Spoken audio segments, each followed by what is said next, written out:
The majority of my videos have been talking about moving to Tokyo, but what about Osaka? I feel that most people aren't as familiar with neighborhoods in this city, even though it is still one of the most visited places in Japan alongside Tokyo and Kyoto. The first that come to mind are most likely Umeda or Namba, possibly Kyobashi or Nipponbashi if you're a bit more familiar with the city.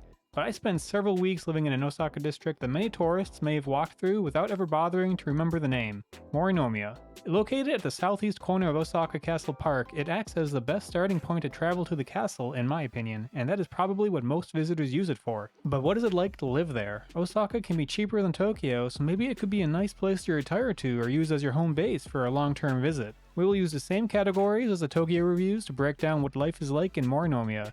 Is it only useful as a stepping stone to the castle, or can you find a satisfying life in this little slice of Kansai? Feel free to leave a comment guessing what tier it'll earn before we get started, and please subscribe if you enjoy hearing more about life in Japan. And now let's start the channel's first review from outside of Tokyo.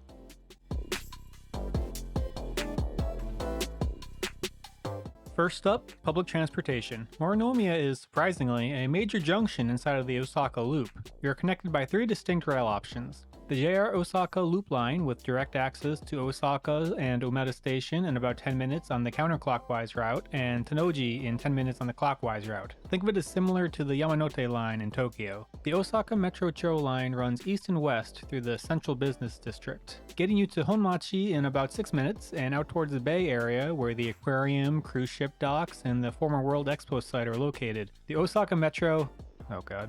Nagahori Tsurumi Ryokuchi line connects directly into Shinsaibashi without needing to transfer at Namba, although I don't recall ever using this one very much. Having the JR Loop paired with the 2 subway lines gives you some great redundancy if one line is delayed. Additionally, internal transfer distance at the station is very manageable compared to the major hubs. The JR line, much like in Tokyo, is above ground while the metro lines are underground, and you would have to briefly go outside to get between them, but it is still very convenient. Osaka in general does not have a transit network as complicated or expansive as Tokyo, so a single station serving 3 lines actually covers a significant percentage of the available lines in the city. Beyond that, I find the JR Loop and the Cho lines to be the second and third best lines in the city, behind the Midosuji line, in terms of fun and interesting things to be found along the lines. Really, the only places I feel it is missing direct connections to are Nipponbashi for the toy and game shops, and Shin Osaka for the Shinkansen connections. But having easy access to Shinsekai through the Loop line, which is my favorite area in the city, made me very much enjoy living near this station.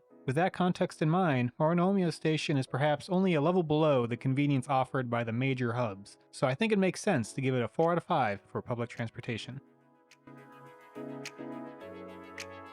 To be very clear, I feel that Morinomiya's identity is completely defined by its proximity to Osaka Castle Park. One of the most popular tourist attractions in Osaka, you will see visitors making the trek to the castle every day, but it is also a popular spot for locals, and much like the Imperial Palace in Tokyo, the Castle Park is a popular running course if you're into that sort of thing. I feel like entering the castle itself gets a bit boring after the first or second times, but it is a beautiful structure, and the walk-up is very peaceful in the early mornings before the bulk of the tourists arrive. Arguably, the park is also the most popular cherry blossom location in the city, which makes the neighborhood a great choice if you love to see the flowers in spring. It will likely be the first thing you see when leaving the train station every day, so if you love having the park nearby, then this neighborhood is a great option. But beyond that, does the area offer anything else of note?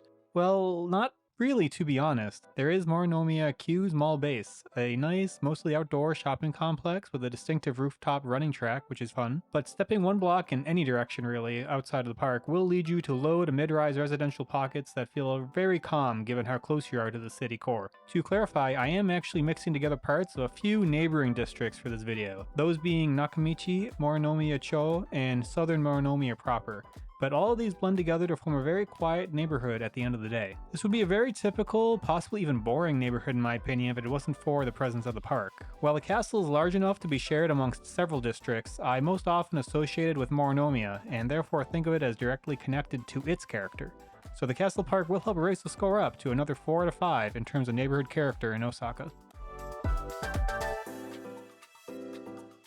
So how does Morinomiya stack up for daily, long-term living? Well, it's fine.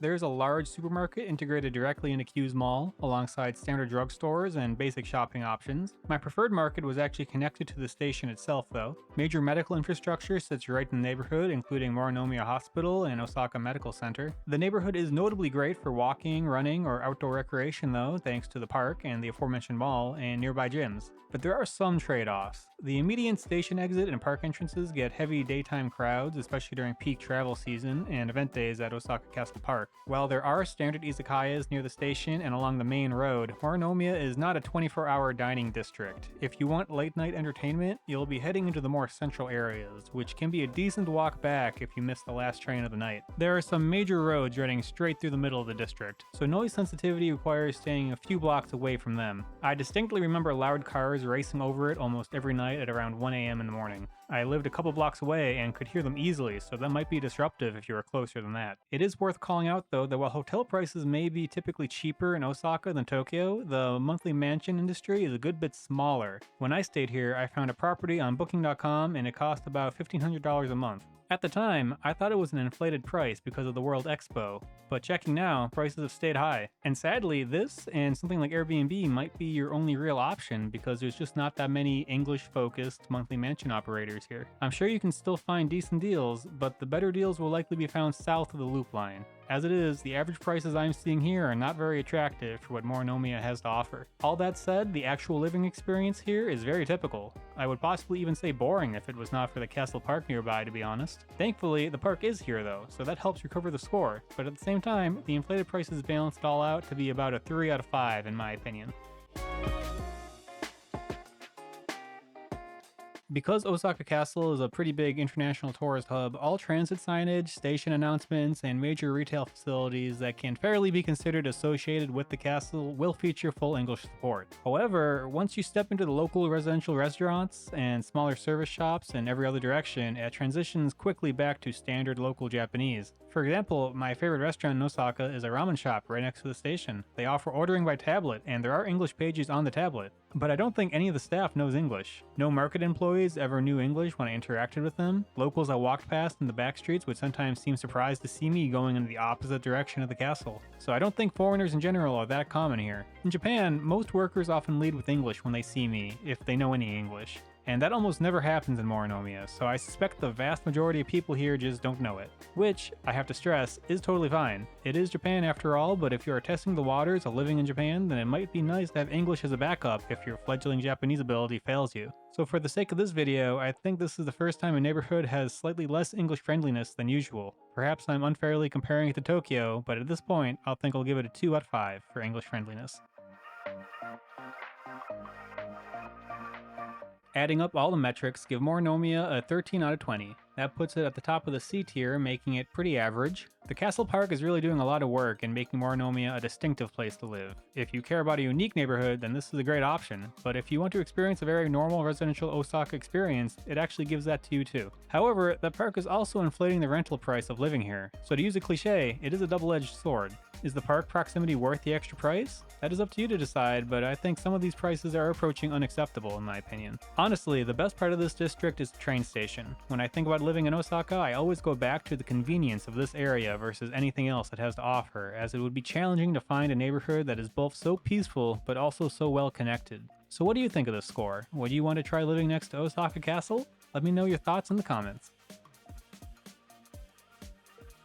As always, thanks for watching. It was a holiday week, so I was able to visit Kansai with a friend for a few days, which let me make this video. Hopefully it can be the first of many videos outside of Tokyo going forward. If you want to see more content from outside Tokyo, consider supporting me through my Ko-fi, Patreon, or now joining the channel, as I would really appreciate the help. If you want to talk about the videos, finances, careers, or Japan in general, then please feel free to join the Discord. With over 250 members at the moment, I think you'd find someone fun to chat with. We also hit 4,000 subs recently. That's a wonderful milestone, and I wanted to say thank you to everyone. I hope I can continue making content that you all enjoy. Thanks again, and I'll see you in the next one.